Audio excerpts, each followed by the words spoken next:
think most people might say I'm a movement performance artist. I think I would say that too. I'm a interdisciplinary collaborator. I love working with people and their gifts and talents. I don't feel like I need to embody all the talents of the world. I love working with people in their own expertise. So I try to bring folks together and see what light they bring to the world and see how we can all come together in those spaces of what we can offer, our offerings. I've been doing activism as a part of my artistic practice for a very long time. Yeah, probably since I was a little girl and I was at Margot School of Dance, the Black Girl Dancing School in Tallahassee, Florida. I'm from the South, northern Florida, which is very much the South. But I've been in the Northeast for a while now and I feel at home. And I particularly feel at home in places like this. I am an organizer. I sometimes call myself a community organizer curator because I am always looking for what is the artistry of everybody when I bring people together. So this is an exciting project for me to come into a community that's not far from where I live. I live in East Oak Lane. And to see how what I have to offer might come into intersection and intertwine with what the Olney community has, to embrace the Olney community.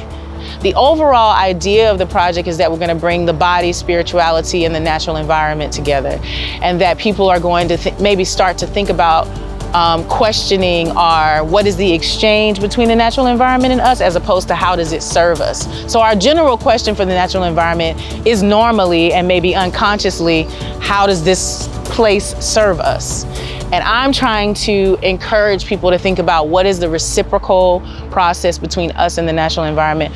What is the exchange that we have with it? Like, what do we owe it? Because we always think about what it might owe us or how it might help us. So thinking about the body and the body as a holistic spirit, all the things that it can be, not just like a body and not just a vessel, but something with energy and Ashe in it, life force that flows with all living things that hold life force. Spirituality, what is your practice of being connected to something beyond you? And yeah, and in the natural environment. So trying to bring up some of those practices because we do have them. But we lose them. We lose them as we get more urbanized. And even folks in the country, I'm not gonna even act like even folks in the country are distant from it now, right? Like we all probably need to work more on reciprocity for lots of reasons. And the other part of the project is these revival walks. Maybe they'll end up being called revival and reciprocity walks, or revival walks or reciprocity walks.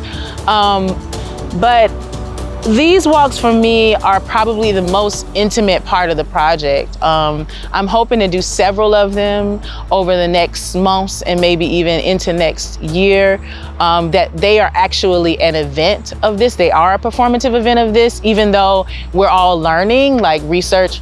Life is process, research is process, performance is process. So not necessarily thinking the performance and then thinking the research, right? They're not separate. Like surveying ourselves, coming into contact with ourselves, with the natural environment is not just about coming to a place of a product. And so I'm trying to, with these walks, help all of us answer some of these questions. You know, what is reciprocity with the natural environment? What is our relationship to our bodies? What is our relationship to spirituality? And how does that come into contact with this space that people are maintaining, the watershed, the Tucany Creek watershed?